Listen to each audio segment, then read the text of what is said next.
not going to use the mic. So why are you here today? That's my question for everyone in the room. Why are you attending a Toastmasters meeting? Is there anyone who would like to speak up? Yes. Communication, being a good communicator is just a great skill to have, personally or professionally. And I would agree with you. We're all here to cultivate the ability to speak effectively, mindfully, to make ourselves heard. And how do you make public speaking feel more natural and less stressful? I think that's one of the things I admire most about people who seem capable of delivering a speech, is that they do it so easily, seemingly, and I can tell you it's not easy, certainly not for me. How do we cultivate this new habit of speaking publicly? First, I would like to point out that we all have habits. We have routines that guide our lives.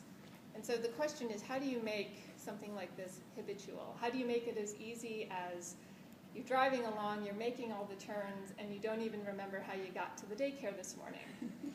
That's what I think the goal is. I think habits are also very powerful, because when you act out of habit, you're not having to make so many decisions. You have the tools at your disposal to just almost immediately know how to react to any situation.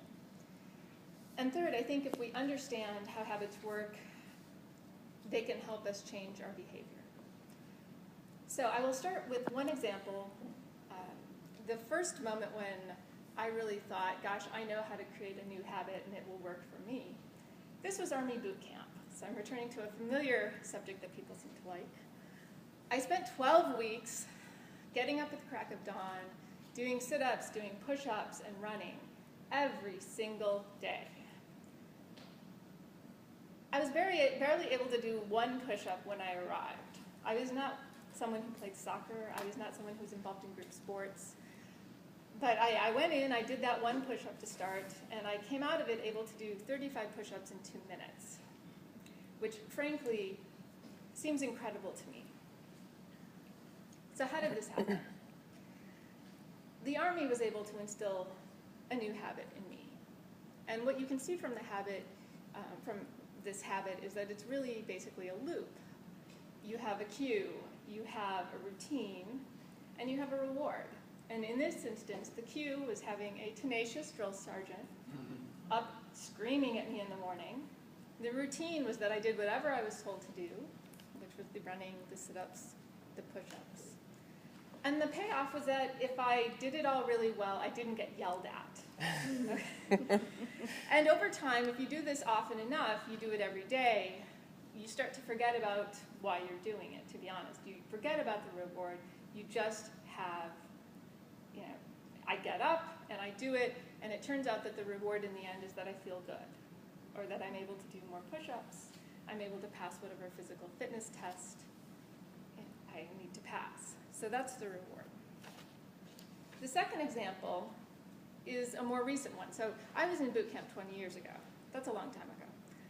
More recently, I decided to join Toastmasters. Why did I join Toastmasters? That's actually a question I heard from my boss. Why would I join Toastmasters? I'm articulate. But talking in front of strangers fills me with an incredible amount of dread, especially the anticipation when I receive the invitation to speak.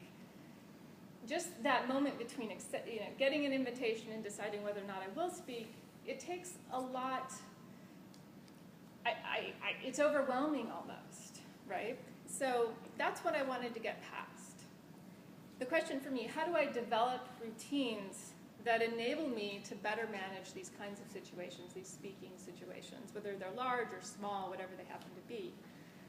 The first point for me was acknowledging where my feeling of dread was coming from. And in part, that's because that was my current routine. That was my habit. My habit was the cue would be that somebody invites me to speak. The routine would be me sitting in my office feeling just a deep, deep, deep anxiety. And then the payoff would be that I wouldn't prepare as well as I should. It would all not go as well as I had hoped, at least in my estimation. And So you have to look at what's motivating these things, right? So my dread comes from, to be honest, the fear of being revealed as a fraud.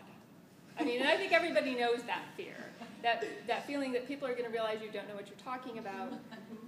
It's triggered by the feeling that I'm being judged, which I always feel like I'm being judged.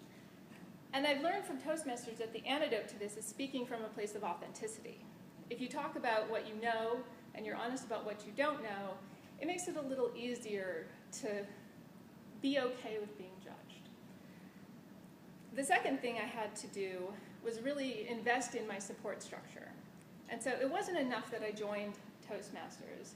I realized that I had to commit to going to 2 meetings a month in order to go to 1 meeting a month. And that's just true. Because things will come up, and I had to do 2 in order, or aim for 2 to do 1. The next thing I decided was to always say yes if I could. And the natural question, what's the question? It doesn't matter what the question is. The question could be, will you be an evaluator? The question could be, will you be a Toastmaster? The question could be almost anything.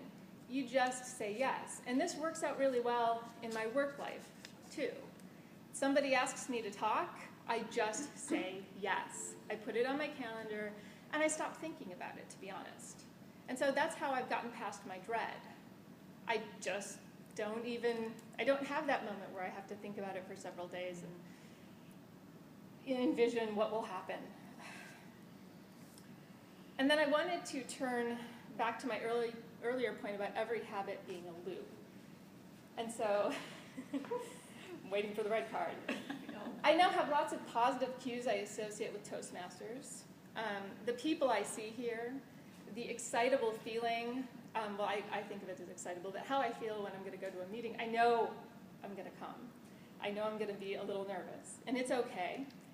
The routine is coming to a place where I feel open to speaking and to giving and receiving feedback, and the reward is that I get to know everyone in the room. And so, ultimately, developing habits can be tough, and it takes time to change and to feel differently about these things. But I do believe that we all can.